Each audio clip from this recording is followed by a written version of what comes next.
But let's give him a round of applause. But this is 2021 too. When he said, he sent message to me, I'm doing another, I'm doing another slide. I was happy.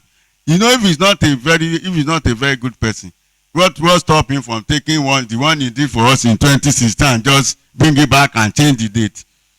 But he has updated the Seminal Analysis has been updated from 4th edition to 5th edition, and this is an 6th edition. And what we are going to listen to this morning, please listen to this lecture very carefully. Somebody told me one thing on Monday. He said when he's doing seminal analysis in their laboratory, at times when he gives results, he will be thinking, I don't even know whether this one correct now. Yes, it's true. It's not PCV. If you spin PCV finish, you have something that will tell you it is 30%, it is 20%. In seminal analysis, if by the time we of us come and check this, come and assess the motility of the sperm cells, all of us will have different results. I beg you, so that you can know better, so that when you do result, give somebody results, the person will know it. With a round of applause, another clapping. Welcome, Dr. Ekun.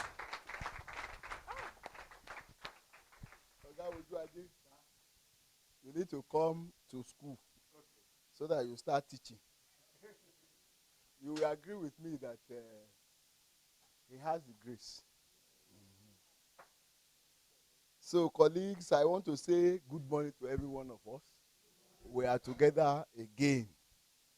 And like Andrew Chia rightly said, seminal analysis is very, very, very important. Seminal analysis needs to be done very well, because first and foremost, for a man to even agree, you know, men are full of ego.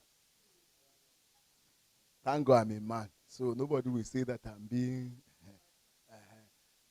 Men generally are full of ego, even when they are the problem. They will still push it. It's by nature, and it's worse among Africans. And it's now worse if you are a Nigerian man.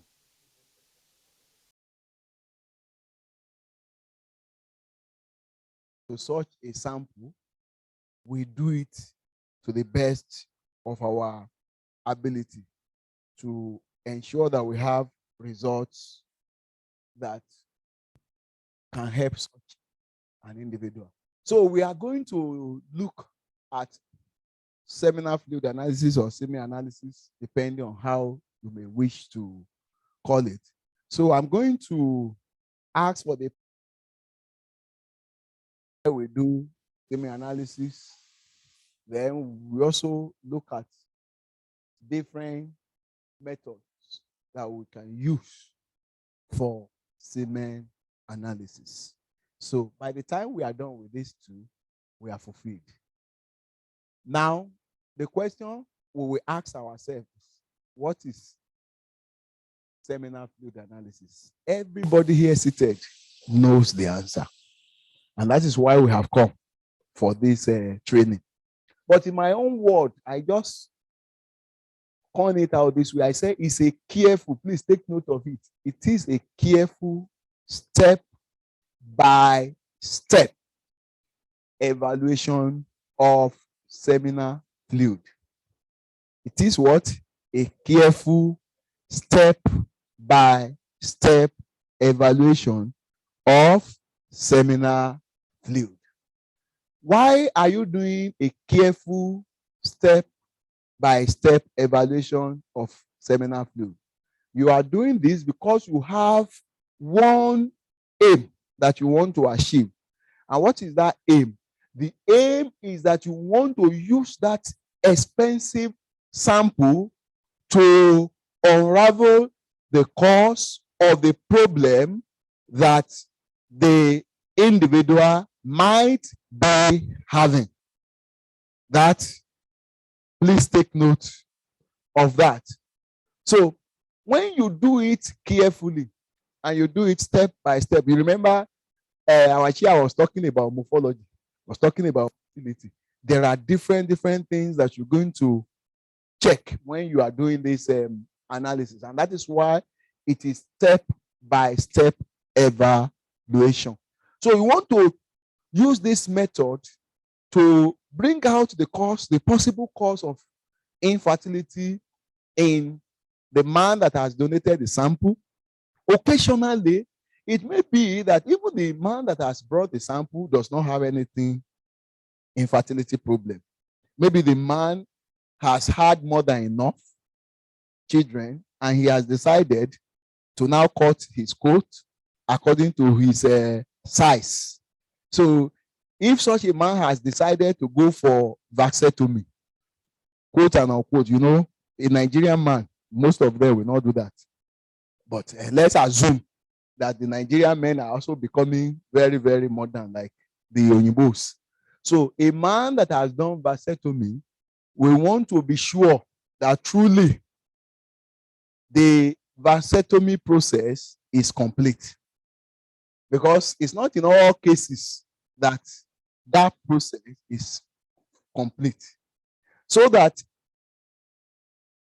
if he is sure that the thing is complete and he happens to be a typical Nigerian man from Owambe side of our country here, that may have the grace of distributing the gift round, he will know that because he has money, if any lady is now coming that to tell him or that the thing that they did, though, God has answered, he will be able to say with full confidence that he is not the one that is responsible.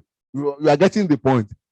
So these are the reasons why we do this seminal fluid analysis. And when you talk about the seminal fluid, you know it's a composition of many things that come together.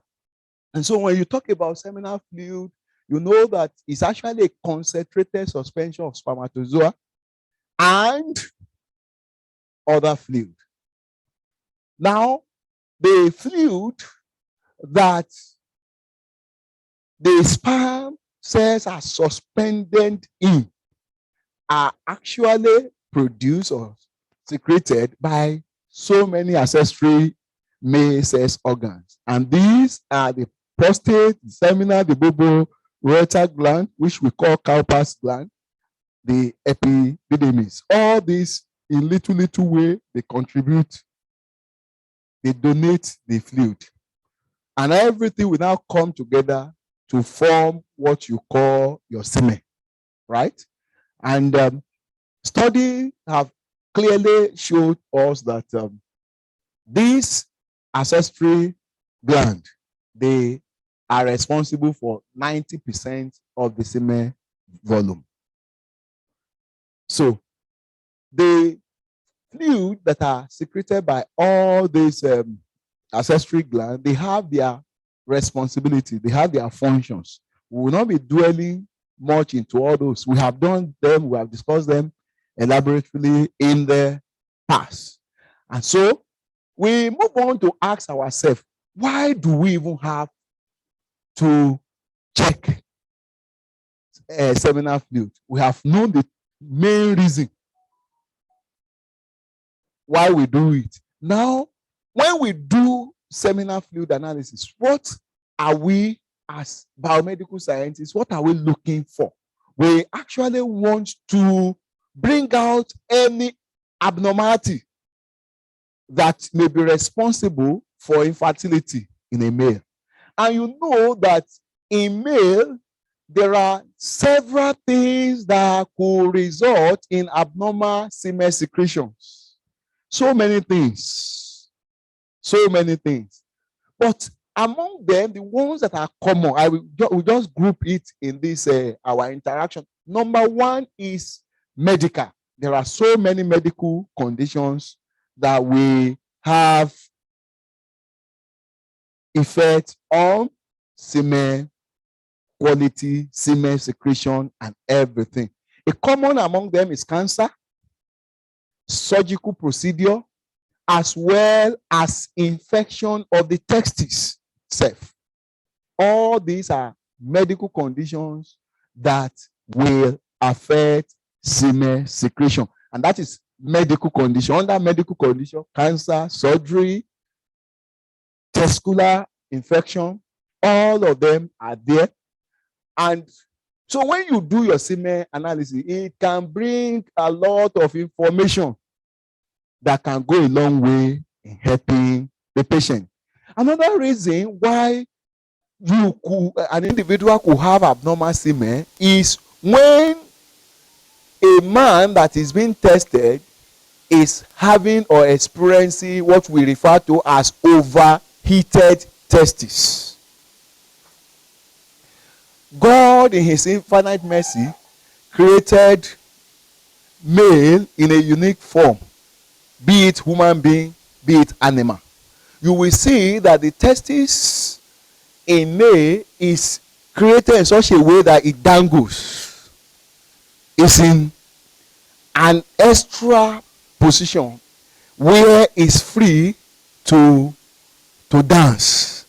The purpose of having the testes of a man or a male animal in such a situation is for the testes to be kept at a temperature that is slightly lower than the general body temperature. However, there are some situations where the testes of a man is heated up.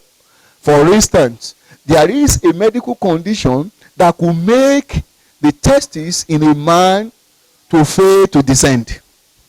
You know, at the embryological stage of life, when a male child is formed, the cells that eventually become testes, they grow from the abdominal region. And these begin to descend. They have a canal that they follow as a child is aging from first trimester, second trimester, and third trimester. By the time the child is getting to third trimester, it is expected that the testes would have descended through the inguinal region into the scrotum. But unfortunately, some children may have their testes failing to descend. So, when such a child is born, if the parents are not all that vast in this knowledge, if they do not check, the testes remain in the body and it may fail to descend. If it fails to descend, that testis, wherever it is, it will be growing there. But the testis will be exposed constantly to the temperature of the body. So such a testis will become useless. And at the end of the day, it can even become malignant. It could become a cancer cell where it's staying in the wrong place. Is that okay? So apart from that, some men have varicose vein. It leads to overheated testes. Some men, they are found to use hot tub very often. It could heat up the semen. Some wear very tight pants. These could heat up the semen. And some work in hot environment, particularly many downfall drivers. Let's use our local environment. You know, there are some buses that has their engine under the driver's seat. And the condition of those buses are perfect in Lagos. That when you even sit down there as a passenger, you enjoy the AC. Okay. So you cannot imagine a man. The Lord will help us. So many a times, as men, we are the enemies of ourselves. So such a person, because of what he is doing, he has damaged the reproductive system. So overheated testes could result into that. Some may have ejaculatory disorder. All these are what could result in abnormal semen secretion. People who have ejaculatory disorder is a big problem. Some of them, they have blockage, total blockage of their ejaculatory ducts. So if there is a blockage, that man is as good as nobody as far as reproduction is concerned, because there is nothing such a man can do. Now, some have retrograde ejaculation. We have emphasized on this in time past, where you have this kind of anatomical aberration that will make a man ejaculating or releasing the sperm cells into his own bladder instead of the cervix of a woman. So for such a man, if the semen is sent to you, you may see nothing in his semen sample, and you will be glad to say that this man is azoospermic. Meanwhile, it is not true. Such a man, if you collect his urine sample and you spin the urine sample down, you will be amazed at the sperm cells that you will see. So that is why we must go beyond the elementary level. We must get to the standard that is expected of us. Also, hormonal problem is a major problem of abnormal semen secretion. Two common problems that hormonal disorder could bring are what I summarized in that slide. I said it could be as a result of hypergonadotrophic hypogonadism. I know it's not everybody here that is a chemist or clinical chemist. I will break it down. So when you say a man is suffering from hypergonadotrophic hypogonadism, let's pick them one by one. Hyper means high, right? Excessive functioning, right? Now, we have already understood that. Let's move to gonadotrophic. The trophic hormones are the hormones that are released by which gland? Pituitary gland. Is that okay? And when you say a hormone is a trophic hormone, what you are saying is that hormone is released by the anterior pituitary gland. Upon its release by the anterior pituitary gland, that hormone will go and identify another endocrine gland. Are you with me? It will identify another endocrine gland and now act on that endocrine gland, making that endocrine gland to bring out its metabolites. Is it clear? Now, let me come again. When you say a particular hormone is a trophic hormone, what you are saying is that first and foremost, that hormone is released by the anterior pituitary gland. But that hormone that is released by anterior pituitary gland has its own target, and the target is another endocrine gland. Are we together? So it's not just a hormone that is released from the pituitary gland and just go into the bloodstream and begin to bring out some physiological changes. No, that hormone will go through the blood sample, identify, it will travel to the specific endocrine gland that is designed for. And that hormone, on getting to that endocrine gland, it will act on that endocrine gland, activate the specific endocrine gland, and now make that endocrine gland to release its metabolite. And it is that product that the second endocrine gland releases that will now carry out the function. Is it clear? So now, in this situation, we say hypergonadotrophic. I'm saying this because I know that many of us we are practicing, so that from today, whether you are a clinical chemist or not, since you are a med lab scientist, you should be able to interpret some results. So that when you do it in your lab, you yourself, you look at it, you know that, it makes sense. You know, clinical chemistry is so simple but dangerous. Because if you add water to equipment, it will give you results.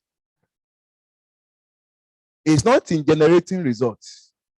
A market woman will operate automation in chemistry and get results. But the result you are getting, what is it? That is where professionalism comes in. Is that okay? Now, there is excessive production of those tropic hormones.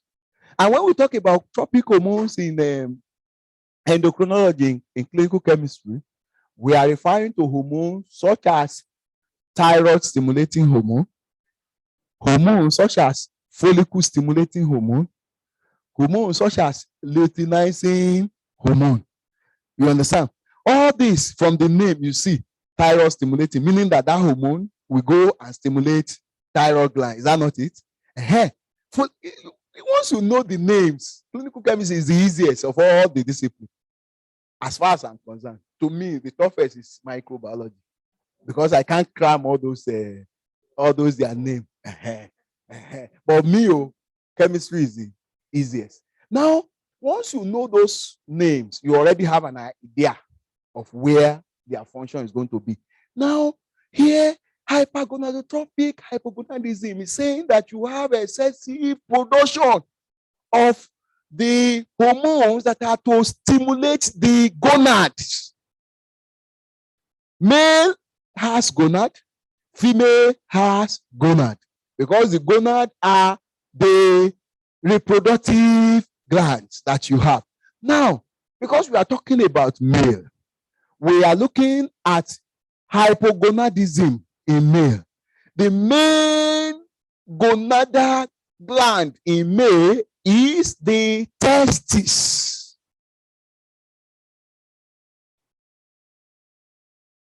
Is the testis. For female is the ovary, right? Now, here, what this situation is telling you now is that an individual is having hypergonadotrophic, meaning that his secreting is releasing excessive tropic hormone, precisely the follicle stimulating hormone and the luteinizing hormone. These are supposed to go and activate the cells of the testis, the Leydig cell and the Sertoli cells, so as to cause the release of both the testosterone and the sperm cells. But unfortunately for this man, the hormones, the tropic hormones, were released normally. By the time they get to the gonad, the testis is dead, it's sleeping, it's in coma, it's not working, it's not responding. And because it's not responding, the system will send a feedback. It's just like the battlefront. You send the first army and the battle is not won and you are not getting anything. What will you do as a military? You send a more. So the system, all this military something that we do, they have borrowed from the body. So the system will release more of tropic hormone. They will get there because the gonad, the testis is in coma. It will still not respond. They will release more. They will keep releasing, keep releasing, keep releasing. That's what leads to hypergonadotrophic condition. Is it clear? So when you now do your infertility profile test, you will do it, you just see that LH is high. You see that FSH is high. And you now see if you have in your lab, you do testosterone, you see that testosterone is very low. In such a situation, you have what we call hypergonadotrophic hypogonadism. And when you have hypergonadotrophic hypogonadism, what that suggests to you is that such a patient is having what we call primary gonadal failure.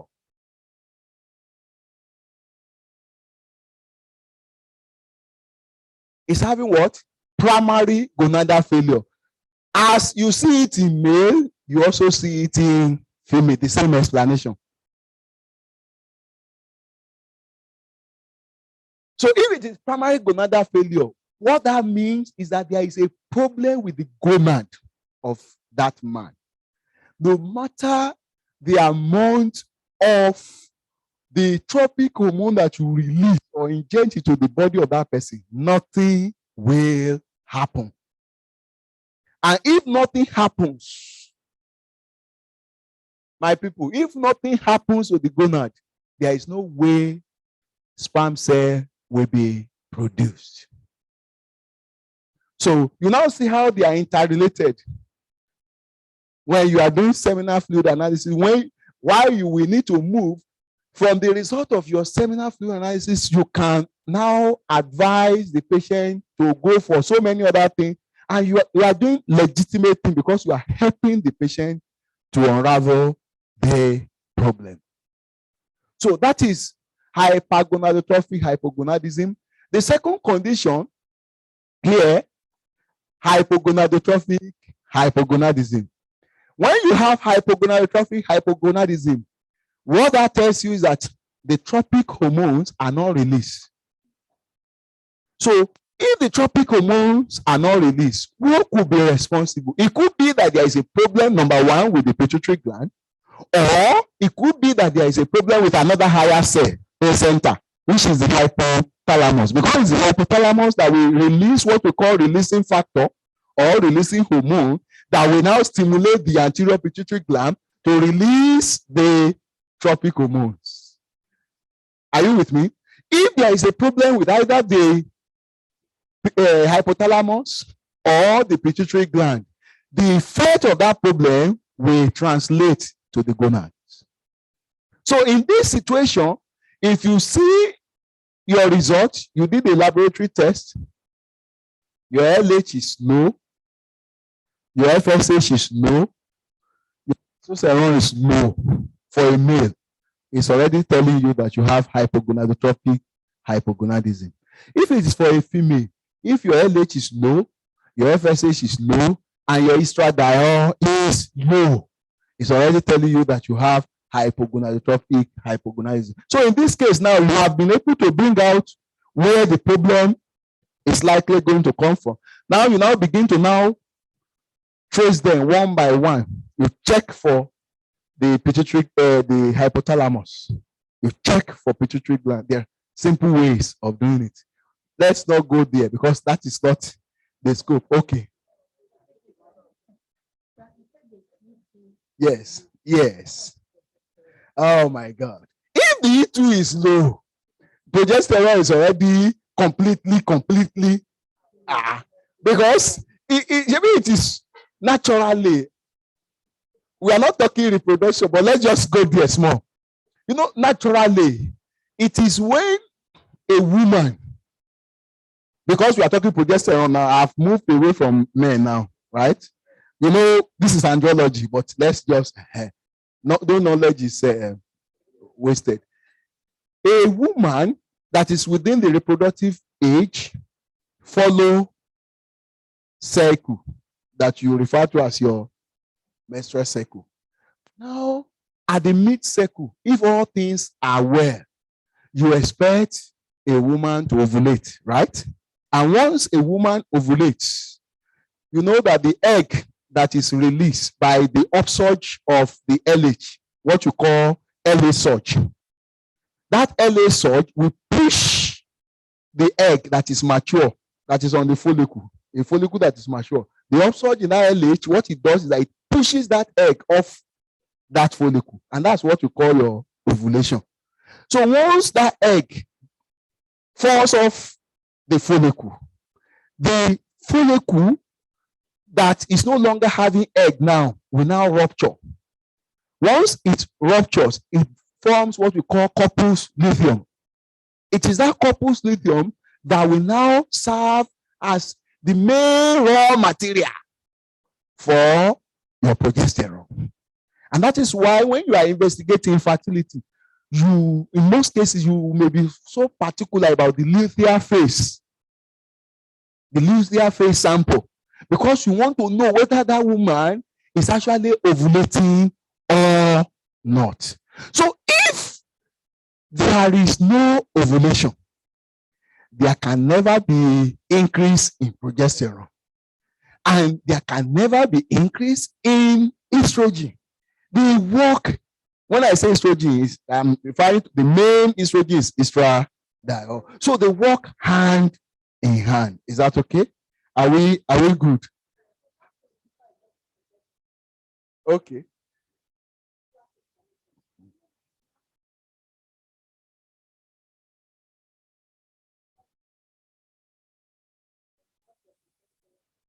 Oh, beautiful. You can have different pictures. Different pictures. Because, we are just talking about three things now. We have never even make reference to prolactin. Do you understand? Prolactin is one of the important hormones that female have because it will prepare the mammary gland for breast, lactation, and the rest. Prolactin has very two outstanding effects on the gonadotrophic hormones. Number one, when prolactin is raised, it can block the synthesis, the further synthesis or the further release of the gonadotrophic hormone, that is LH and FS. It can inhibit their production or synthesis. But in some people, we have also found out that the prolactin will not even block the synthesis in them. The prolactin is high, but it will still allow LH and FSH to be synthesized or secreted. But what it will now do is that after the secretion, it will now go and block them from functioning. So those are the two ways by which you see that the enemy is serious. So it's either in some people, it can prevent the secretion. So in such a people, if there is problem with prolactin now, the LH and FSH may be low in those people. In some other people, it may be normal. Do you understand? But it will not function. So when you talk about LH, FSH, progesterone, and the rest, you may see so many funny pictures. And that is why you need to have broad knowledge of this. And you can only get the broad knowledge by doing what you are doing now. Let's come back to class. Okay. So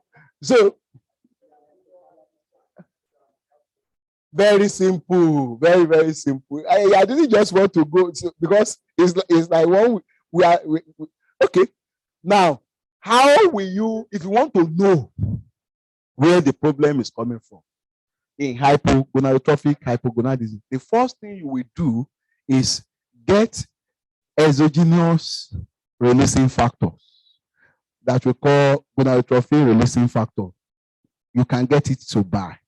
It's available. All you just need to do is you inject such a patient with the exogenous gonadotrophin releasing hormone. That is the function, that is the work that the hypothalamus is supposed to do. Do you understand? It's supposed to release the gonadotrophin releasing factor or hormone. Now you are suspecting that gland is failing. So what you now do, you help the gland by providing that releasing factor externally. So when it is administered to the patient, if that administration leads to increase in LH and FSH, then it means that the problem is hypothalamus. Is that not it? Where is a function of the result that we have, that the patient has, because it's the result that will determine the dosage. But all these things that we are saying, within 1 week, you will see a response. But if you do not see any response after administering exogenous gonadotrophin releasing hormone, that already tells you that the problem is not hypothalamus. The problem is the pituitary gland. Let's move on. Okay. We have done much about things that could bring about abnormal condition. The other one that you need to also know is previous infection like mumps. Mumps could affect a male child. If it is not properly managed, it can destroy the reproductive system of a male. Then we have a condition that we call Hypospadia. That is a kind of an aberration whereby the opening of the urethra in a male, instead of being at the tip of the penis is found to be under the penis of a man. When such an aberration is noticed, such a child must go for corrective surgery at the early stage of life. But if it is not done, and the child now grows with it, when that child is to urine, for instance, the urine will not go straight. It will be going down because the opening is under. And so such a man will not be able to target the cervix during sexual intercourse because the opening is not at the tip, but under. And that will lead to infertility in such an individual. There are so many problems. Radiation is a problem. All this will lead to abnormal semen secretion. Let's leave that. Let's go straight to ways by which we are to collect our sample for analysis. We are now in Andrew lab. We want to collect semen sample for analysis. There are about 4 methods by which semen analysis can be collected. 4 methods. Please take note of them. Number 1 is the use of masturbation.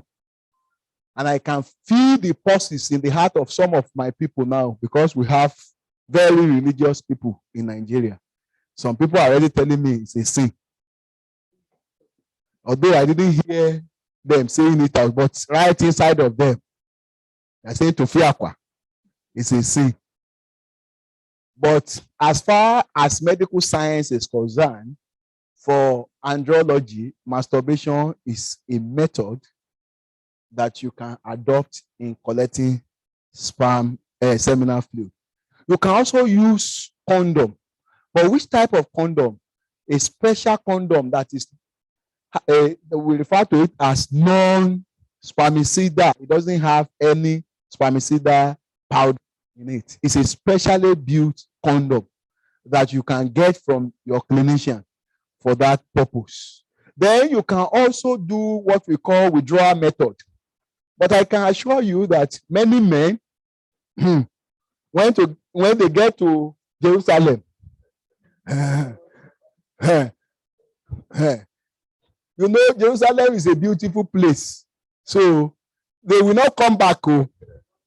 And you know that the very first part of the semen has the richest concentration of your spermatozoa. So we are now seeing some of the challenges that you could have with that.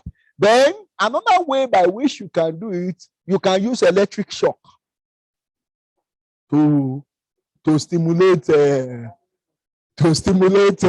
low volts to stimulate ejaculation. However, these are 4 methods. However, of all these methods, the one that WHO recommends is number 1, masturbation. That is the one that is recommended, sir. Yes, sir. Yes. That they can't do it. I agree with you, sir. I agree with you. I know. I agree with you. That's why we listed this. But we just need to know the one that is the best. When the best cannot work, you move to the next second best. You understand? But we need to start from the best. You advise, but there are some men that cannot do it. Yeah, I know. There's nothing you are going to do. They won't be able to. So such a group of people, you move them to the second best. And the second best in this situation would be for you to get the special condom for them. And funny enough, some men will tell you that they can't even use condom. But anyhow, you will beg them to use it for the sake of the test. So masturbation is the recommended method. But in the absence of that, you use the one that is most suitable. Now, when you assess seminal fluid, you are interested in 3 major components. Thank God Andrew Shea mentioned it even while we were starting this. These are the three things that you are primarily interested in. You want to know the sperm count. You want to know the sperm morphology. You want to know the sperm motility. These are very, very, very crucial aspects of seminal fluid analysis. So what we are doing here, I'm going to concentrate all my effort on number one. Just number one of it. Because I know that as you continue, or you might have even done some other parts, the morphology and motility, you will also cover. But we will look at the sperm count. Now, the seminal fluid analysis, that is the sperm count that we want to concentrate upon now, can be done in three ways. Please take note of them. The manual method, the automated method, which is the use of CASA, computer-assisted sperm analysis, and the point of care method. You see where the world is going. Now you can, with the recent development, you can do seminal fluid at home. You know, African man, Nigerian man will prefer that. But you will see the advantage and the disadvantages of that. So we are looking at those three methods. We will concentrate our effort more on the manual method. Now, let's go there. The manual method. The manual method is that method that involves the use of microscope. You know, Chia said that if all of us we are giving the same sample now, and we are asked to do semen analysis, I am very much sure that if we are 50 here, we are likely going to get 25 different results, minimum, on one sample.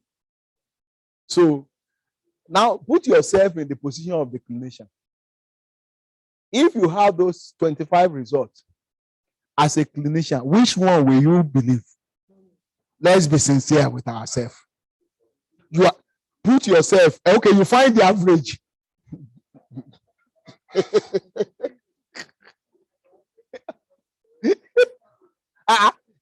The fact remains that you have subjected just one sample to analysis by different people, and you have 25 different results. It shows that result is useless. That's just the summary. We should not deceive ourselves. Whether you find the average or not, you are just.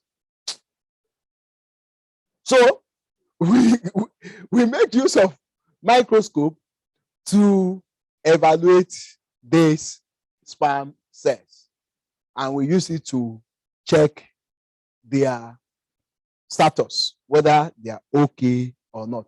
The truth of the matter is that as at today, it's still the gold standard. I cannot say what will happen tomorrow.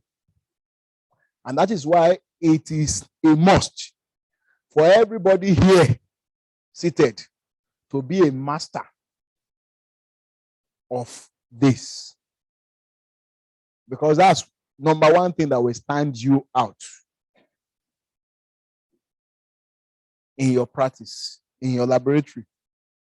It will stand you out because the clinicians that are referring patients to you will know that there is a difference in your results. So, when we use microscopic method, we can adopt two methods of counting our sperm cells. You can use Newberg counting chamber. When I say Newberg counting chamber, I'm referring to the improved Newberg counting chamber. You can choose to use Makler. Is that okay? You can choose to use Makler counting chamber. These are two most common counting chambers that we can use. Now, let's go to the improved new cancer chamber. I want to believe that by now, some of us, we are now doing the right thing.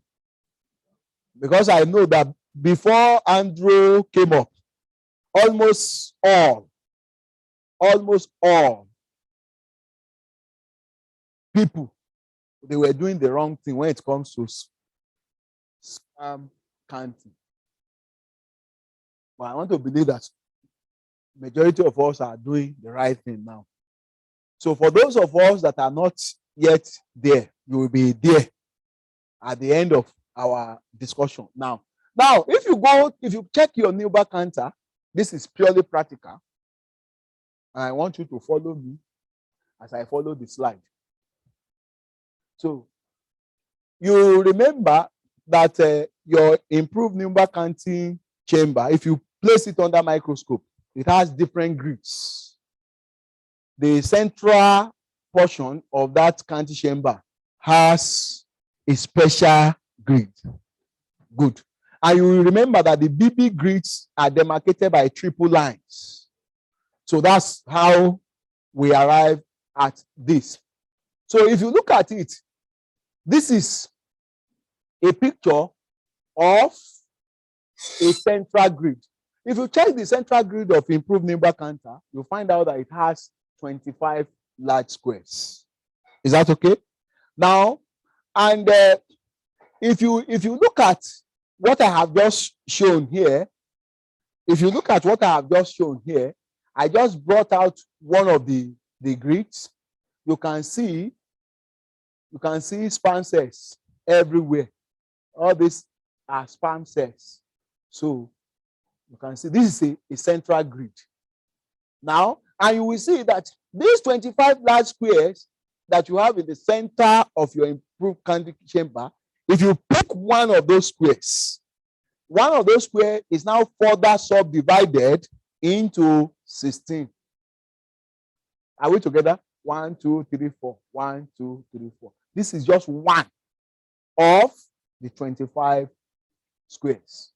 So you need to know all this because it will come to bear when you are doing your analysis.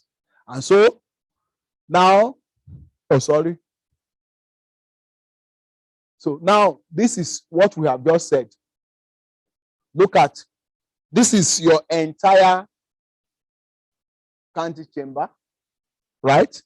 You can see that the whole thing is divided into 9. 1, 2, 3. 1, 2, 3. 9. But by the time you come to the center, this central grid, look at it, you have 1, 2, 3, 4, 5. 1, 2, 3, 4, 5. You really see that you have 25 squares. By the time you bring one of the square, the big square, if you just bring one of it out, you have this. Are we together? Okay, good. Now let's move.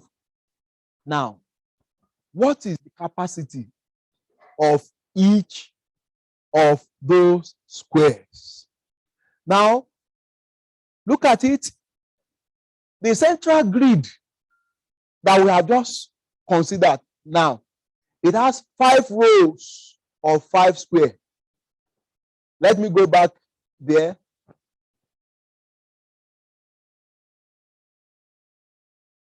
This is the central grid that we are talking about. It has what? 5 rows. 1, 2, 3, 4, 5. 1, 2, 3, 4, 5. Can you see it?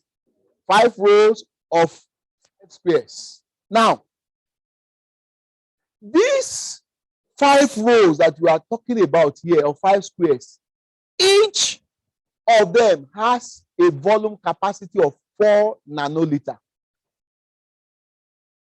So if each of them has a capacity of 4 nanoliter and you have 5 squares in a row, so if you want to know the volume of the entire row, that's about 5 times 4, and that gives you 20, right? Simple mathematics. If you want to know the entire capacity of a complete square, you have 20 multiplied by 5. That is 100. Are we together? Beautiful. So now, so with this information, I think we are good. So the central grid contains 5 rows or 5 squares. Each of them has 4 nanoliter. Now, we have said that each of the 25 square of the central grid is further subdivided into what? 16 smaller square. We don't have any argument with that. And so we can now say that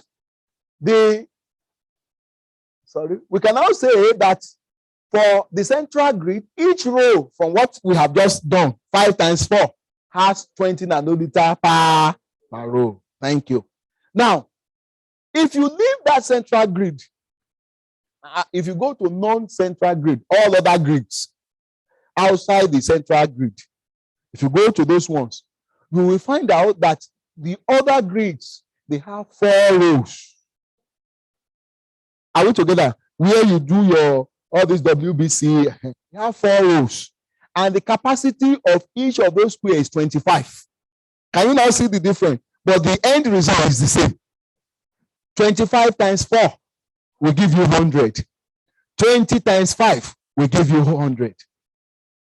So what that is inferring now, technically, is that you can actually use any square to do your semen analysis.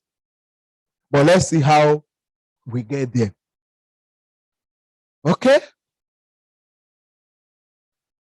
Now, so from what we have said, we have agreed that you can choose to do your analysis using any square. However, the choice of the square that you will use will be a function of the dilution that you decide to make.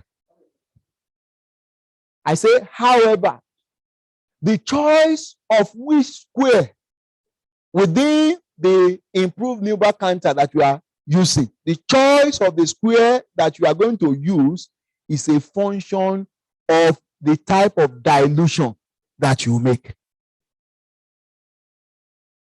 Are we together? Now, the dilution now that you are going to make, see how this thing goes. So that's why I say it's a careful step-by-step evaluation. The dilution of semen analysis that you are going to make is also a function of your macroscopic waste prep observation. I know that majority of us, what we do is just once the semen sample is dilute 1 in 20, put it down. It's not true. It's not correct, sir. It's not correct, man. You must first and foremost check under the web prep to have a rough idea of the density, the spread of the sperm cells there. That will guide you into knowing the dilution that you are going to use. And so, for semen analysis, you can choose to do 1 in 20 dilution. You can choose to do 1 in 5 dilution. You can choose to do 1 in 2 dilution. So when you do 1 in 20 dilution, what we are saying is that you add 1 part of your sample to 19 parts of your diluent. That's 1 in 20 dilution, right? So 1 in 20 dilution is 1 part of your sample, that is your semen, 1 volume of your semen to 19 volume of your diluent. That's 1 in 20. 1 in 5 dilution is 1 volume of your sample to 4 volume of your diluent. 1 in 2 dilution is 1 volume of your sample to 1 volume of the diluent.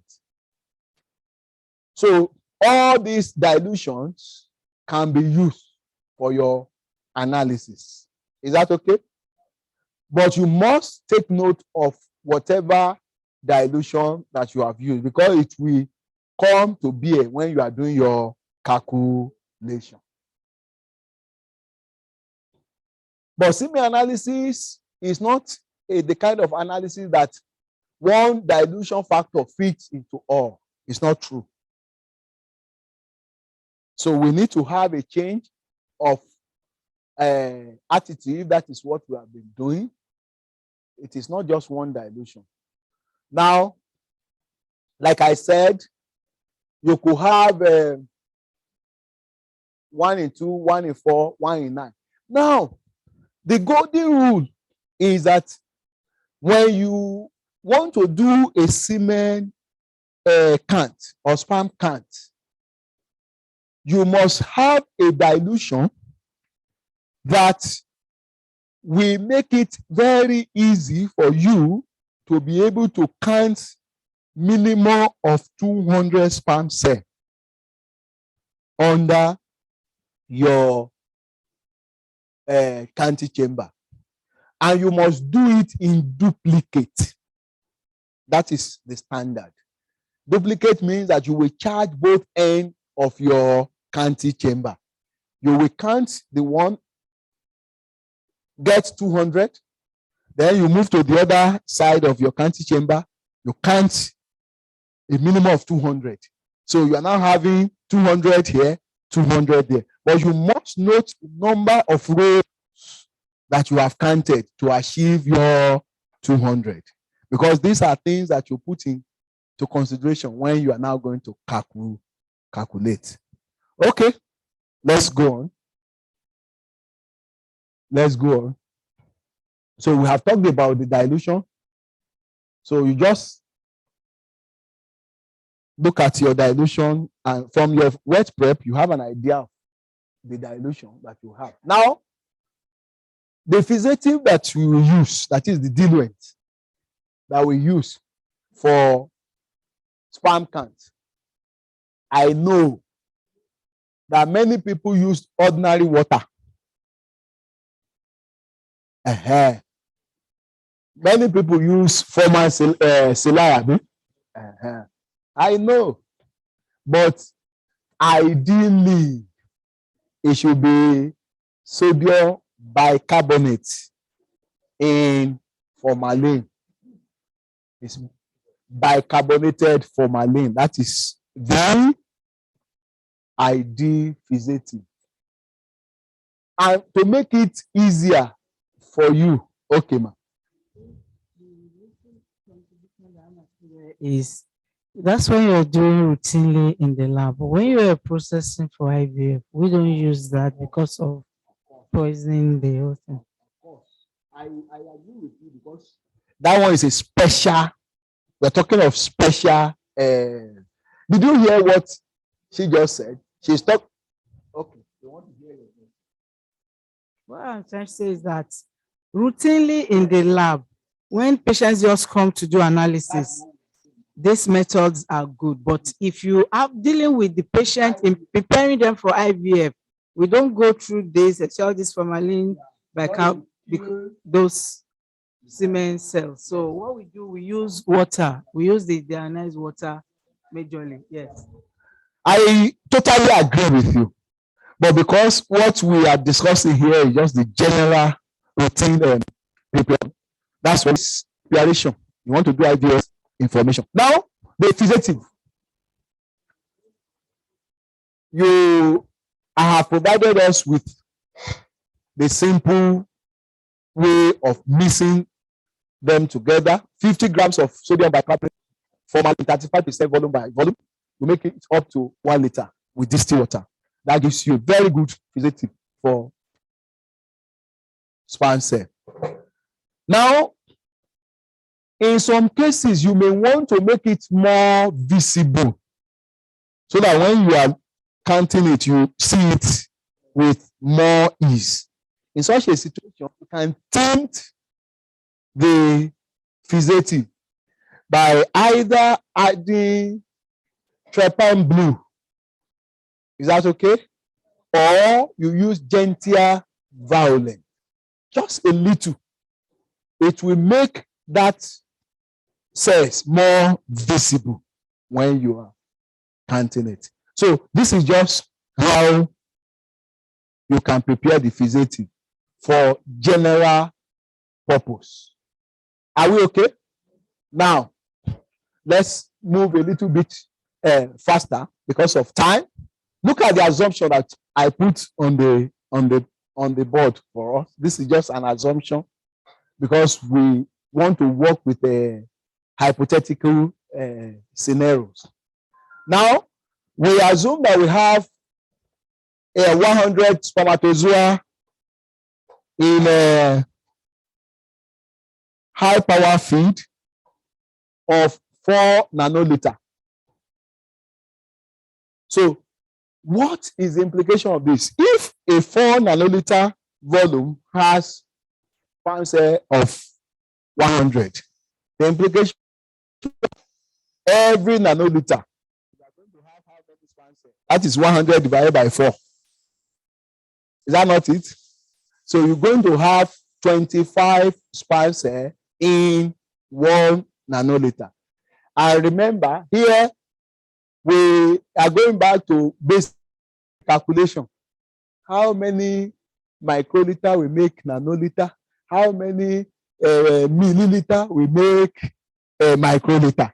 If you go into all those semantics, the rhymes that we usually give in those elementary stages, you will see that these 25 per nanoliter could be referred to as 25,000 per microliter and 25 million per mil, because 1,000 is the converting factor.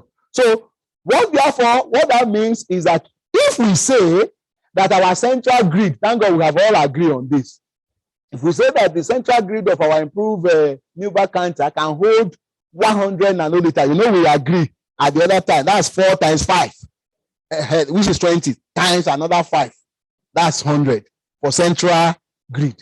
So if we say that the central grid can hold this 100 nanoliter, then what does that suggest to us? If we are going by this explanation, then it means that we are going to have about 2,500 sperm cells within it. So by the time you expand this, it becomes a much bigger value. And so because of this, look at it now, because of this large quantum of sperm cells that we are going to have here, it will be practically impossible for you to be able to count. It is practically impossible. We should not deceive ourselves. That is why you are going to dilute your semen sample down for you to be able to count. So now look at this hypothetical situation now that we have about 2,500 sperm cells within the central Ekun chamber. If we dilute this sample by 1 in 5, this sample that has this 2,500 spermatozoa, let's assume that we dilute it 1 in 5. That will reduce the sperm density by what? By 5. So instead of you having 2,500 spermatozoa within 100 nanoliter, you will have 500. And that will become easier for you and faster for you to count. So this is, I just put this one there for you to know the importance of your dilution, why you need to dilute. And so now having had this idea, and you know from here, if you look at this, what we have here now is just an idea of your wet prep. When you put your wet prep, just put it on a slide and you put the cover slide and you check per high power feed. You're having an idea of so number. So it gives you a rough idea of how you do your dilution. So the same thing goes with this. Now, you know, the other one, we have very large spermatozoa. Now we are having very small spermatozoa. You have 10. So per high power feed. So that means that you're going to have 2.5 per nanoliter. And this is going to give you 250 per grid. So if you have a very low quantity like this of sperm cell, and you now go and dilute this one 1 in 20, you won't see anything. That is the thing. So in this situation where you already have a very sparse sperm cells like this, it is better you change your dilution. You do this one 1 in 1, which is 1 in 2 dilution. With 1 in 2 dilution now, you're going to have 125 per grid. Is that okay? And so, therefore, the idea of how to dilute, what to dilute, the way you do it, you must try as much as possible to get used to it. And it's through your microscopy. So this is just the summary of how we can dilute. This is a guide.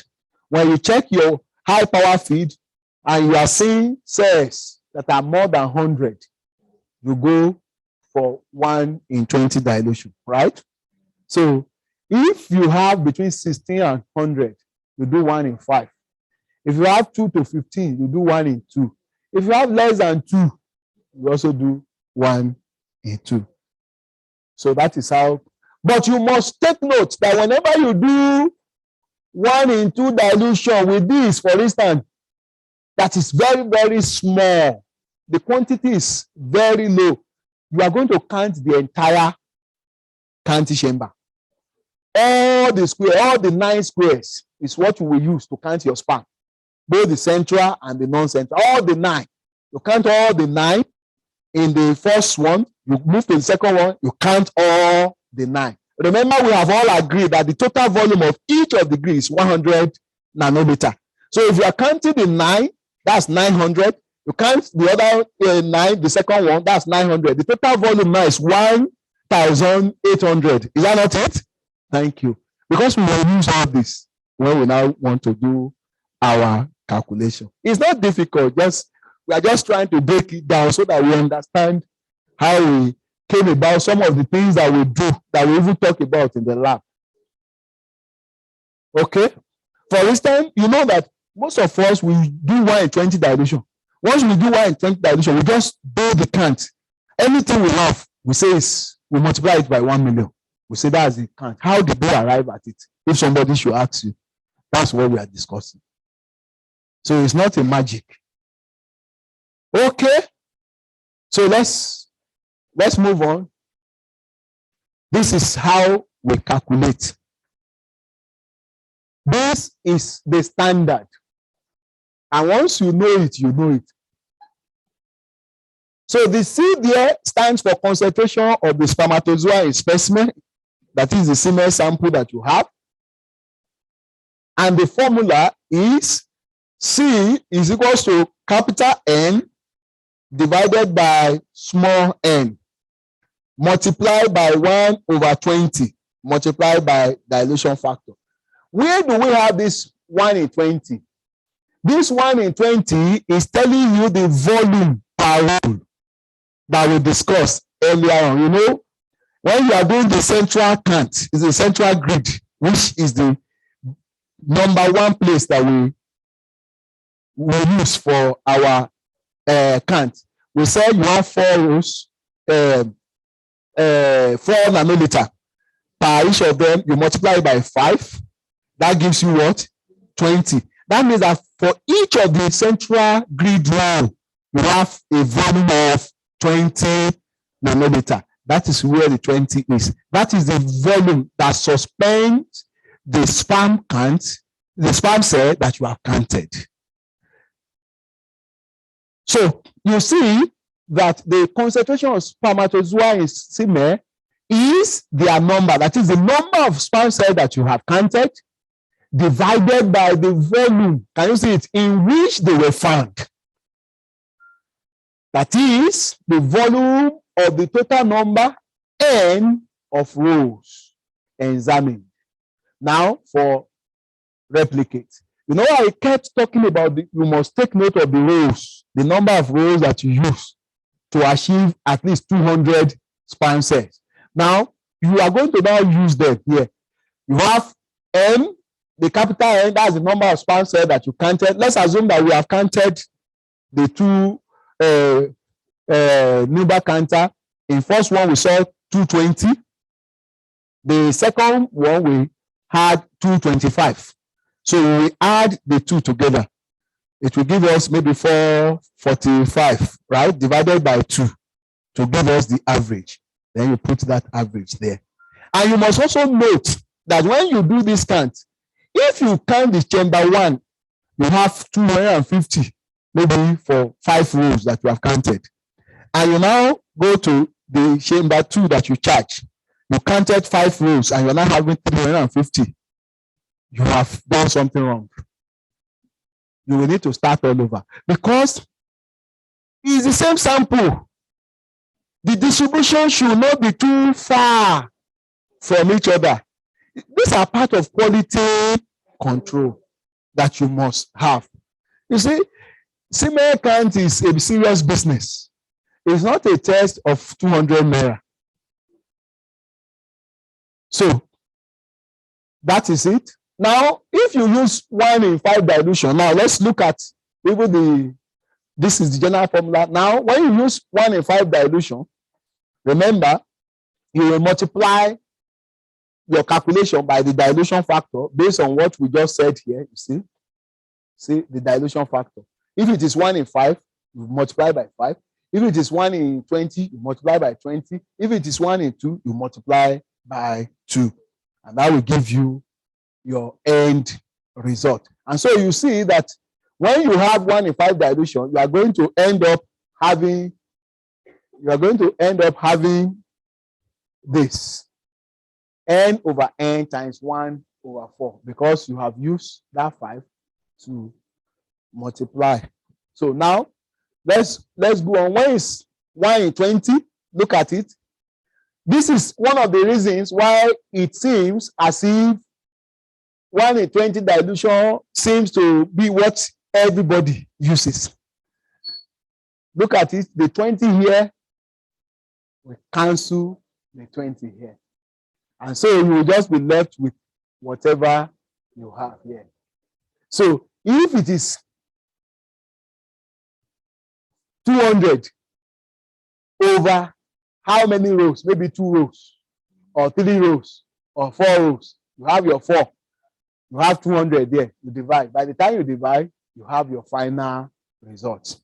So if you have been following this, you will see that many people that you said they have very high sperm cell, they have 200 and something million. It's because you didn't do the right thing.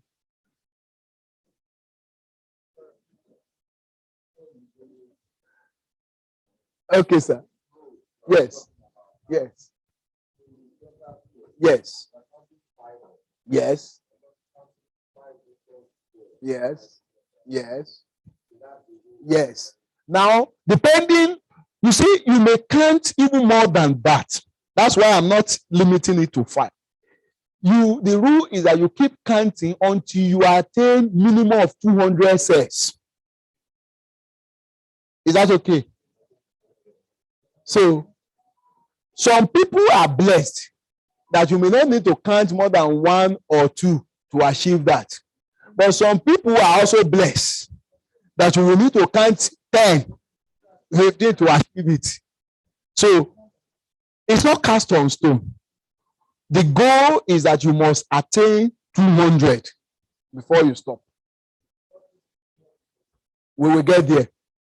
You will see situations where it will not be up to. When it's not up to that and you struggle, and you are not getting it, the rule is that you count everything.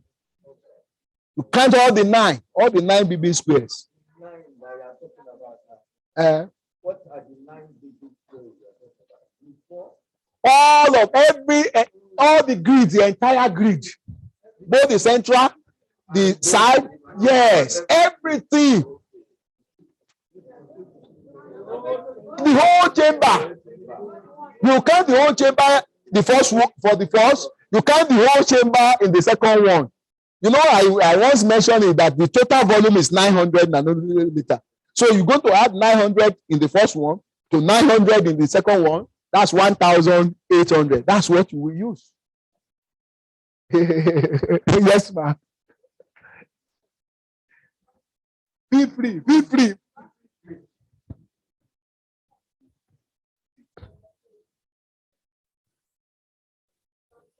Yes.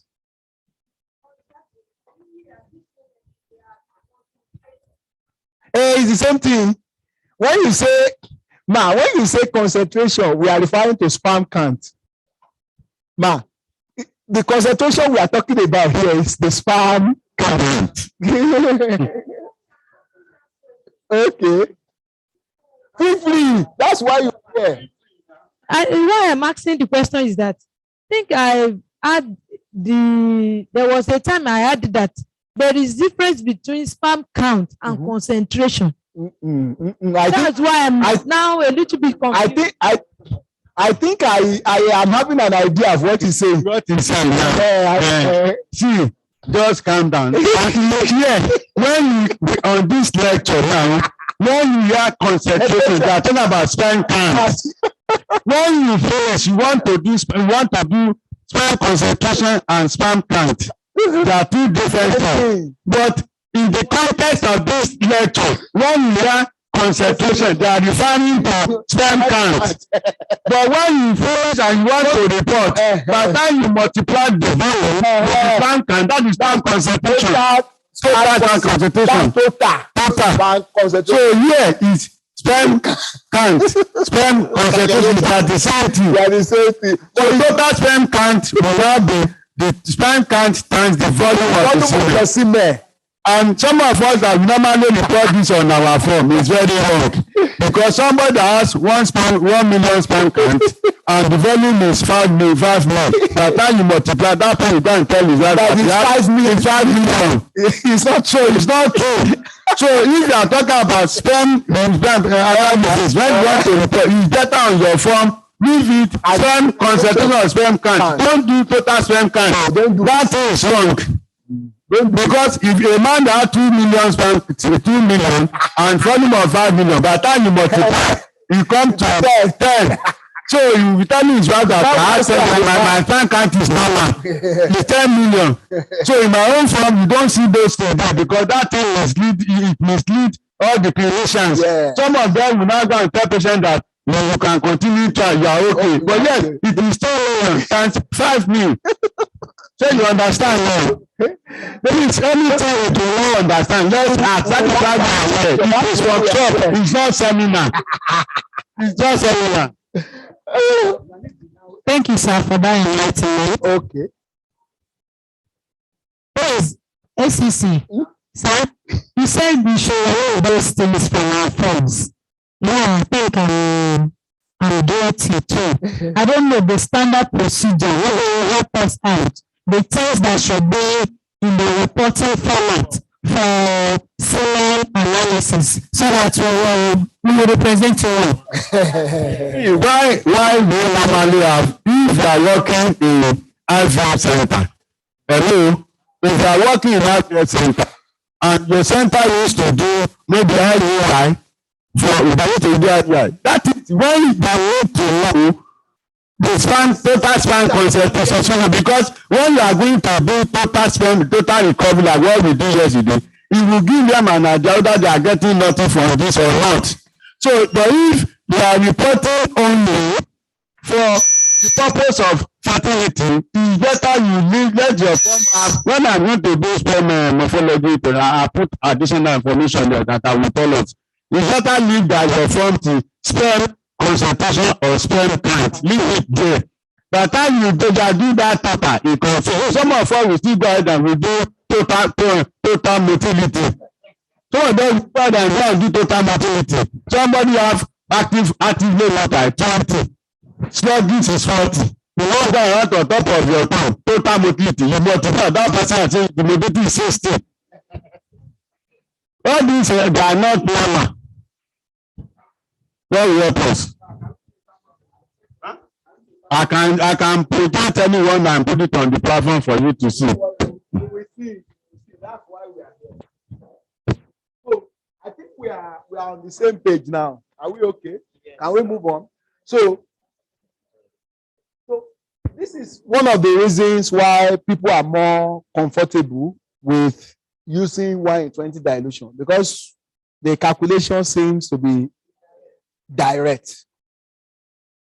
But whether it's 1-in-20 or 1-in-5 or 1-in-2, just know the basic things that you need to know, and you will be fine. Look at it now. For instance, here I even put 1-in-50 dilution. Some men are super blessed. Yeah. That 1-in-20 dilution will not even help you. You will need to do 1-in-50 dilution for you to have for you to be able to count their sperm accurately. And so, depending on your dilution, you follow the same principle. Yeah. Yes, that is it. That is the key thing. Yes, very important. You are doing the right thing. Yeah. Yeah, that's how it should be. Please. Very important. Thank you. So this is an example of what we have just discussed. This is a worked example.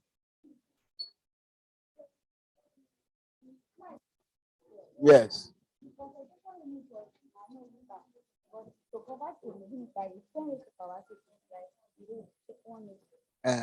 No, it's 10 raised to power 6 because it's power point. The thing dropped. Okay. So when we're doing the count, Yes. we need to count and see. Yes. You get at least 200. 200. Yes. Because the road. Yeah. Yeah. Yes. Yes. So One is 5 you must attain 200. you must attain 200. The least is 200. It can be more than 200, but it must not be less than 200. Yes. You must complete that. The rule is that you must have a minimum of 200. It can be more, but it must not be less than 200. You must complete any row that you start with. Okay. Bless you. So this is a work example. Now look at this now. Look at this situation. Look at this situation. We have 1 in 20 dilution for this individual. And we did 2 counts. Replicate 1, we had 220 there. Replicate 2, we had 218. You see that they are close. And we counted how many rows here? 4. Can you see it? We counted 4. Take note, you counted 4 rows before you attain this for replicate 1. You counted 4 rows before you attain this for replicate 2, right? The total number of rows counted now will be 4 plus 4. That's 8, right? Now, look at your the span count. 220 plus 218. Can you see it? We are having the sum of this. Can you see? This, 220 plus 218. That's 438 in 8 rows. Is that okay? This is just what you will use to do your calculation. Now, I have tried to check my accuracy here. The first replicate, I had 220. The second replicate, I have 218. So the difference is 2. I am very good to go. But if now that I counted this 220, this one is now 318, I will go back and prepare the dilution. Do you understand? And make sure that the thing is uniformly dispersed before I charge. Yes, ma'am. Yes. Yes, go on, ma'am. When we want to ascertain the number of rows you count, remember you're saying 8 rows. Maybe the first chamber, you counted 4 rows. Then in the second chamber, you counted 3 rows. Possible. And you have 7. You have your 200. Yes. That you must have minimum of 200. Okay, so the what I'm trying to say is that the fact that 4 hours produce the first one and 3 hours or 2 hours produce the second one does not mean that the sperms will not properly discharge. The truth of the matter is that if we want to be sincere with ourselves, it's already suggesting that there is a problem. Okay. Suggesting that you didn't do something right, technically, because it is the same sample.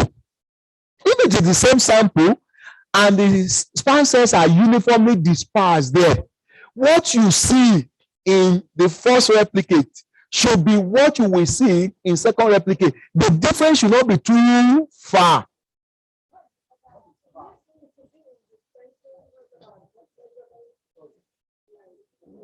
That's sources of error. errors. It could be. The ideal thing is that these differences that we are talking about now, the WHO even has a chart for it. I can make it available to you through the Androshia. There is an acceptable limit of disparity that you must have. Anything above that shows that something is wrong with your preparation. You go back and redilute and start all over again. Are we together? But in most cases, the disparity should not be more than at most 5, 10, if everything is normal.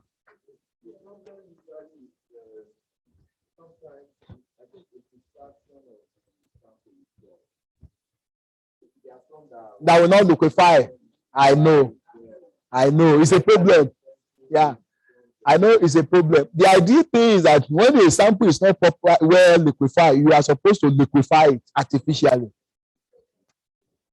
before you do anything with that sample. If the sample is not properly liquefied, you won't get accurate count. It's another topic. It's another topic. Okay. We will consider that, but in another time.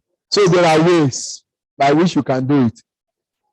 Okay, are we good? So now this is the calculation. Just look at it. The M there is the total number of cells that you have counted. 220 plus 218, that's 438. The number of rows that you have used, 8. That's 438 divided by 8. Multiplied by what? By 1. Why? Because 20 will cancel the other 20. So whatever you have here is your sperm count. Multiply. If you don't want to express it per me, we did the conversion the other time. You just multiply it by 1 million. This one is 10 raised to power 6, so not 106. It's 10 raised to power 6, 1 million. So that's why with 1 in 20 dilution, what you do, you just say, okay, if you have counted 50, you say it's 50 million. But where our error comes from most time is that we never put rows that we counted into consideration. So I can multiply straight to me.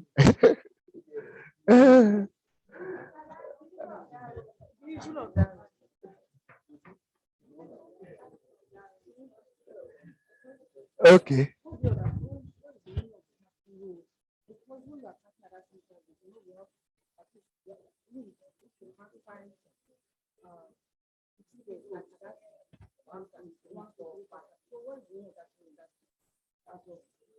Okay. That question, just please note it down so that when we finish, we now go back, because I don't want to take this slide back to that diagram, because we need to look at the diagram for us to be on the same page. Please put it down so that we don't forget when we are done. Good. Okay. I think we are good with this, right?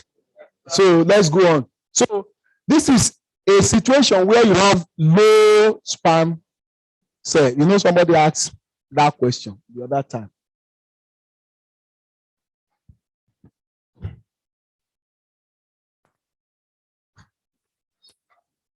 When you have a very low concentration of spermatozoa, this is how you do it.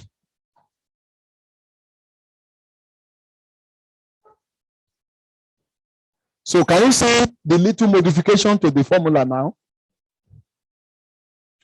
The formula now becomes n over n multiplied by 1 in 100. Why are we having 100 here?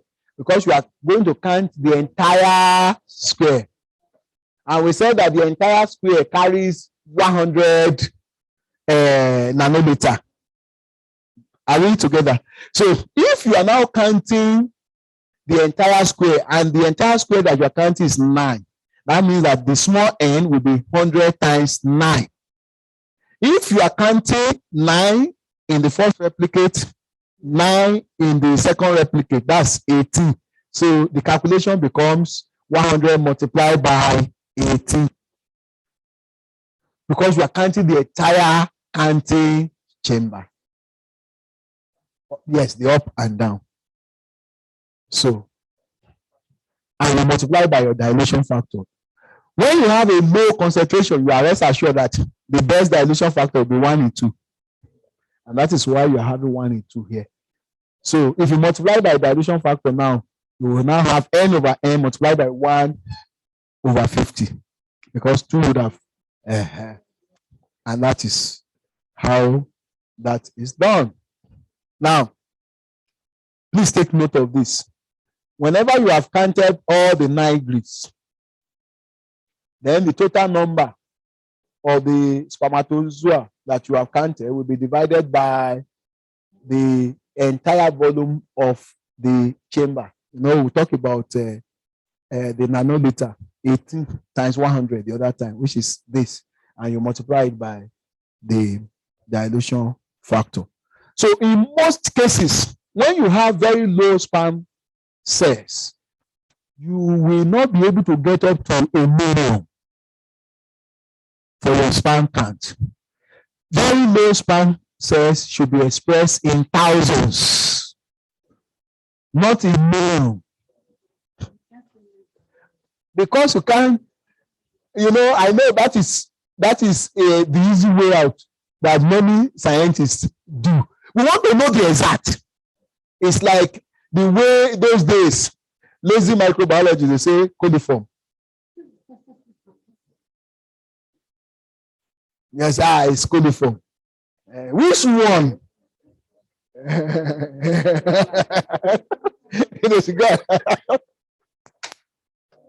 So when you say less than 1 million, you have brought the medical microbiology instinct into your analysis because you don't want to be exact. You know, on a more serious note, there may be situations where the clinician may need the exact density here to really help in the choice of the fertility treatment that they will get. So,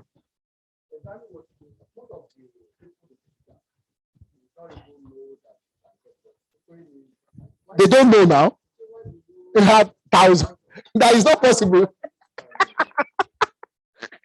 I'm not surprised, sir. I know. You see, that's why it's good that we are updating ourselves and we are updating our knowledge. The medical practice is advancing to the stage in life that we are beginning to see that we all need one another to really sit down and help the patient. There is no monopoly of knowledge anywhere. So it will take time for some of them to get to understand this. But we need to do it in a very modern way. We don't need to be confrontational. We don't need to be fighting because of it. But when you present your argument in a more scientific manner, no matter it's natural, human being will want to bring all this resistance to cover face. But by the time you go and they go into their office, they say, what that man is saying is true. Let's go and check. That is it. Ma.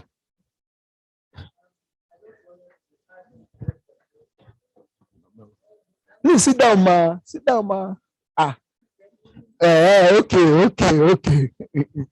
One thing we can also do is we take part in this clinical presentation. Very important. That they do. And always use it to also update them. Yes, very, very important. We shouldn't share your presentation.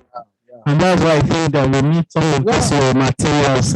No, you will have very it. important. We have it. So that we can put up the presentations, tell the clinical people that the laboratory has a presentation. Yeah. And we put them in updates before we now start changing the whole system so that we don't box each other. Yeah, very important. Thank you very much, ma'am. For this one, the total number of spermatozoa is divided by the total volume. Is it the number of spermatozoa counted or the sperm count we got initially? That is the C. or the capital N that we are dividing? If you say C, that is the final result. Your C is final result. Now we have let that one know. That chapter is closed. This is a new chapter. The new chapter here is no sperm patient. You know those ones are supermen, but these ones, they need to be pampered. Do you understand? So the C has nothing to do here. It is when we have done our calculation that C will come out. So the sperm that we are talking about is the number of sperm that you counted in all the square. That is the capital N.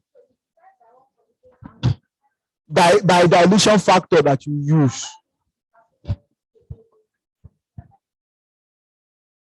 What you have just said now, the sperm count divided by this volume multiplied by your dilution factor is your C. Do you understand? Try and understand. We want to be on the same page. I ought to have even left, but because this thing is very vital. Okay. Yes, ma'am. Yes. Yes. So yeah, we've gotten C. Then the next slide now is now showing that 1.8. That is where the confusion is coming from. Now see what we said here. Look at it. We said when all 9 grids are said. Do you understand? You know, I have explained this before. We just put it in perspective now. 9 grids up, 9 grids down. That's 900, 900. Okay. Do you understand? Which is 1,870 that we just scaled down to 1.8. Is it now clear? Thank you. Oh, I have not forgotten. When we finish, that's when we come back to you. So please just note that whenever you have a very low sperm count like this, you are going to express, most time, if you follow that formula, you will not have up to 1 million. It will be in thousands. So you just express it in thousands. Now, a situation, look at it. To make it easier for us, even WHO attests to this. He said, when you have done your dilution and you charge your chamber and you counted all the squares and the total number of sperm cells that you counted is still less than 25, you don't need to do any calculation. Just put less than 56,000. When you have counted everything, it's still less than 25. Just put less than 56. Let them go and treat the patient. So this one, with this, if nothing is done, cannot put a woman in a family way by accident. It cannot happen. By accident will not happen. It cannot happen. If such a man's wife should be pregnant, you should ask the woman whether he's a driver. Now? Now? Thank you. Yes, now. Yes, it's not my own. You should ask question. Ask question on that. If you are saying that the person cannot put a woman in a family way because it's less than 56,000. Yes. Now, is it that the let's listen. Is it that practically, so that to be logical, we can better explain it to anybody? Yes. That your low sperm count means like once you ejaculate, your sperm cannot travel to the site of the ova, or it's going to die on the way. Or how do I put it? So many things. I get what you are saying. To really say, like somebody is not saying the will of God can happen. Well, I know we are religious. So it's to break the egg and all. I know we are religious. I too am religious, but science is science. The truth of the matter, no sentiment.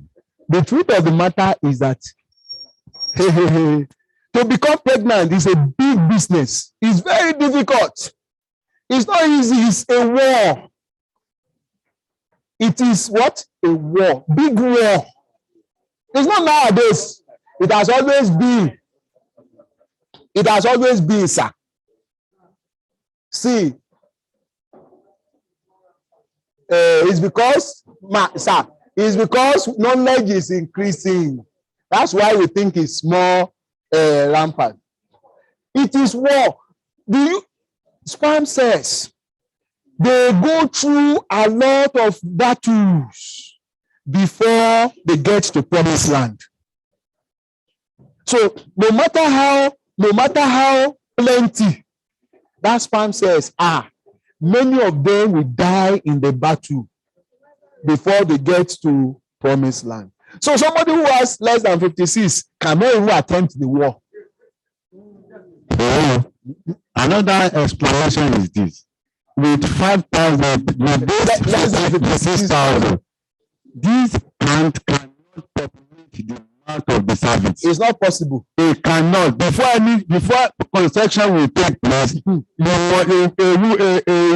man will have a count that can populate the amount of this. Don't forget, when the man and the woman is having sex, sperm is not going to the cervix directly. No. They deposit at the cervix area. They need to populate that before they start moving. Even these 5,006, two-thirds of them will have died. So it's not possible. That's why I'm telling you it's a war. See, let me tell you, there are a lot of things to say, but we don't have time. Why do you think that the semen is slightly alkaline? Why do you think the pH of semen is slightly alkaline? It is because of the battle that is going for. Because that place that is going for is acidic. So the slightly alkaline will meet with that acidic something to neutralize it. God bless you.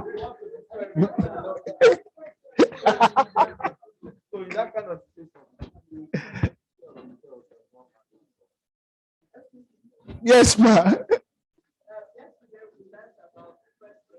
Yes.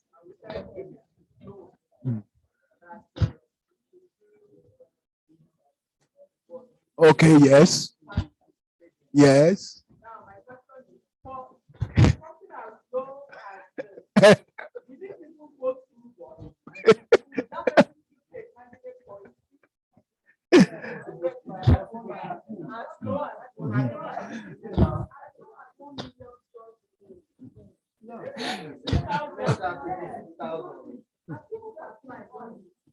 So you see, the truth of the matter is that now you are talking of artificial. Shall you understand? We are talking of artificial processes now.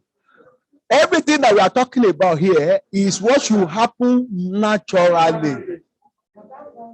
Do you understand? But now with this, you have completely ruled out that natural conception is not possible. Do you understand, man? So it is at this point you will now advise the man to move to the higher level. My sister is here. Oga is there. So we have people that can be of help. You now begin to now look at, you still need this result to now decide on which of the methods that the person can benefit from. Thank you. Our time is fast spent. Let's just quickly round up. So I'll give you example. So this is the WHO lower reference limit for sperm count as at today. It can change tomorrow. The sperm count that is adjudged to be okay is minimum of 15 million. Is that okay? Minimum of 15 million per male. 15 million per male. This is the acceptable limit. Anything below this is not okay. So, but if you now want to know the concentration per ejaculate, that's what Madam was asking the other time. So, the second option for our counting, microscopic counting, is to use macla. This one is straightforward. Very, very, very, very easy. It's easy to use. Very straightforward. It's rapid. It's accurate. Very, very good. You can check the motility. You can check the morphology of the undiluted sample from here. So we have macula. I think in our last meeting, Andrew Chia even brought macula out for people to see. You can't use times 40, but you can use times 20. You can use 10. You can use 10 and 20. You know, it's actually a shallow canty chamber. It's not as deep as the other one. You will see. It's the shallowest of all the canty chambers that we have come across. So we are familiar with this. It has lower and upper part. That is it. You can see where the arrow is. And this is the grid on the macula and is on the upper part of the canty chamber. You can see how the thing is distributed. So all you just need to do is to pin the upper part to the lower part, and you have your squares. So in this one, to do your canty is very easy. You can do your canty diagonally. Whatever you have is your cant. There is your final answer. So you can really see that this canty chamber is very shallow. You see, it's 1/10 of the depth of ordinary canty chamber. Is that okay? That's what I just said. That is the shallowest of all the known chambers. So these are the advantages of this. It's very easy to use. You get your fast result from it. And the calibration is perfect. You don't need to recalibrate. And it has self-control, accuracy. All these are the advantages of macula here. You don't need to calibrate, like I've said. And the technology here is perfect. Is that okay? So I have given you the protocol for using it. Is here. You will have access to the slide. You can use it. Like Mommy just asked the question. That's it. That's why I colored it. You never use times 40 with macula. You can use times 20 objective. So this is 50 to 60 degree, not 500 to, so it should be 50. So this is just the protocol. The other one is the computer assisted sperm analysis, which we call CASA. It has been used in some more advanced country for about 40 years now. Yes. It's been used for about 40 years or thereabouts. But thank God, many centers are having it now. So this uses computer technology, computer language, and everything to interpret the picture, to scan, to compute the result from the microscope. Very easy. That makes it to have better accuracy than the other one that you do. So it's available. I want to believe it's like you have it here, right? You have CASA here. Has it? Okay, it's a personal thing. Because I think I'm aware. Yeah. Don't you have CASA in your center? Because I know. So you are in the right hand. See, she has CASA. She has CASA.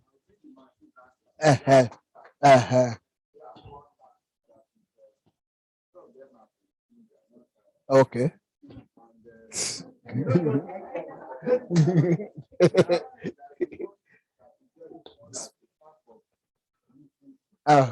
you imagine?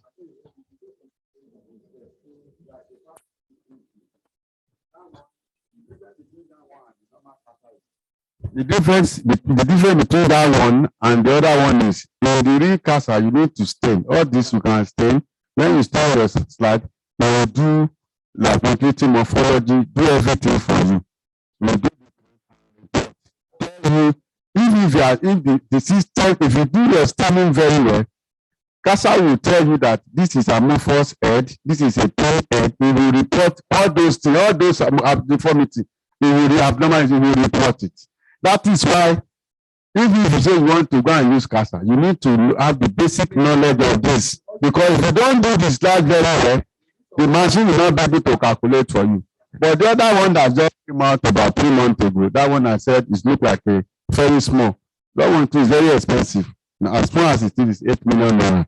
That one you don't need to stain. You don't need to stain, but use cassette. That one will do the same thing. That's the difference. But the one without the difference, but that one cannot do some DNA test for you. But this big one can do everything. Thank you very much. You see, we are making progress. Yeah, we are making progress.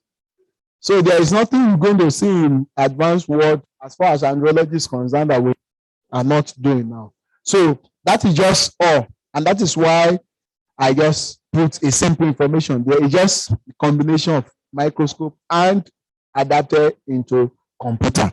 And the last but not the least is the home semen analysis, which I know that Nigerian men will like. So these days we have devices for self-semen analysis, point of care testing devices. Now, the truth of the matter is that as good as this point of care that we have as of today are, they can only do sperm count. They cannot do morphology and motility. Can you see the limitation? So that means that when you even use home sperm count machine, and it gives you a very normal sperm count,